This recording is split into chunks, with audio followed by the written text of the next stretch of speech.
galab wanaagsan waxaan rabaa inaan idin siiyo update xaaladihii ugu dambeeyay oo ka soo kordhay cudurka coronavirus ee wadankeena. Xaaladaha cusub tiradooda waxay gaarayaan 55 waxaa lab ah 37 waxaa dhidig ah 18 41 ka mid ah xaaladahan cusub waxay joogaan Banaadir 13 waxay joogaan Puntland halna wuxuu joogaa Hirshabelle. dadka cudurkan laga helay da'dooda qiyaas ahaan inta u dhaxayso haddaan kor maro boqolkiiba 7 waxay ka yar yihiin 20 sano boqolkiiba 50 waxay da'dooda tahay 20 ilaa iyo 39 boqolkiiba 31 da'dooda waxay u dhaxaysaa 40 ilaa iyo 59 boqolkiiba 12 waa 60 jir iyo ka weyn.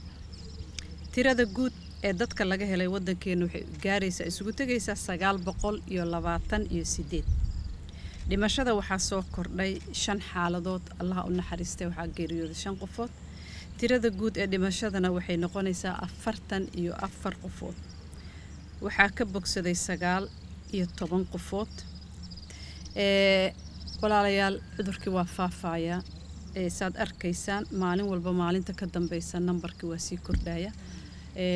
waxaa waajib nagu ah inaan kulligan ku wada celcelino cudurkan in laga hortagay inay aad muhiim u tahay in la xakameeyo in maaragtay dadka ay dhageystaan talooyinka caafimaad ee khubarada caafimaadka ay bixinayaan aad ayay muhiim u tahay in la kala dhowrsado inaan la isu dhawaanin inaan meelaha ciriiriga la isugu tagin in qofka markuu calaamadihii iska arko uu raadsado goobihii caafimaadka si loola taliyo inuu raadsado inuu wacdo nambarkii loogu talagalay ee gobolladoo dhan ka jira Soomaaliya inuu raadsado maaragtay talo caafimaad qofka markaas qof khibrad u leh dhakhtar jooga uu la hadlo in gacmaha la dhaqdo in maaragtay dadka cudurrada chronic qabo si xanaano gooni ah la siiyo oo dadka laga dhowro oo aan loo dhaweynin dadka looga shakiyo ama sideedaba isku dhawaashaha xogaa la soo yareey.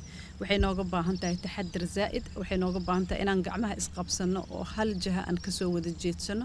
cudurkan waa qof walba ku dhici karaa meel walba ku dhici karaa jinsi walba ku dhici karaa ma kala laha xuduud.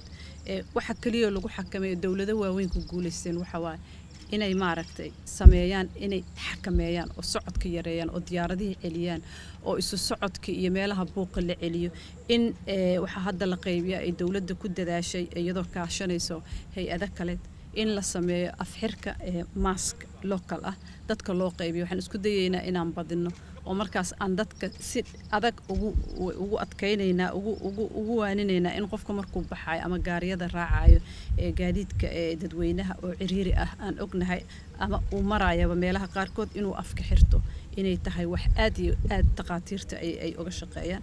teeda kale waxaan isku dayeynaa aan intii karaankeena inaan sidii cudurkan baaristiisa loo sameyn lahaa number weyn loogu sameyn lahaa haddii alla idmo laakiin waa bulshada inay hal meel ka soo wada jeesata oo qofka uu ogaada waxaan inuusan xuduud lahayn in yacni qof kasta uu ku dhici karo adigana aad gudbin kartid xitaa haddaadan lahayn calaamadihii cudurka uu lahaa.